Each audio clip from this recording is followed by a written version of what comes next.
Rumah tangga pasangan Ridwan Kamil dan Atalia Praratya yang sudah dibina selama 29 tahun berakhir kandas.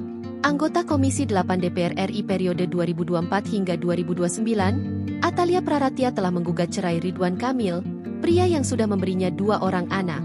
Gugatan cerai dilayangkan Atalia ke Pengadilan Agama Bandung pada 11 Desember 2025. Baru diungkap oleh kuasa hukum Atalia, Debbie Agus Friansa, bahwa kliennya dan Ridwan Kamil sudah pisah rumah sekira 6 bulan sebelum gugatan diajukan.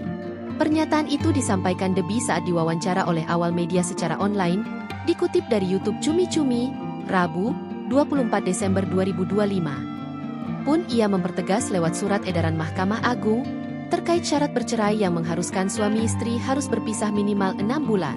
Kembali Debbie menyampaikan Atalia dan Ridwan Kamil sudah sangat memenuhi persyaratan tersebut, sehingga gugatan cerai kliennya langsung diproses. Saya pertegas kembali bahwasannya di dalam surat edaran Mahkamah Agung minimal 6 bulan untuk pisah rumah baru bisa diajukan cerai, dan kami sudah memenuhi, tuturnya. Meskipun berpisah rumah, namun komunikasi antara Ibu Cinta, sapaan akrab Atalia dengan Ridwan Kamil masih terjalin baik.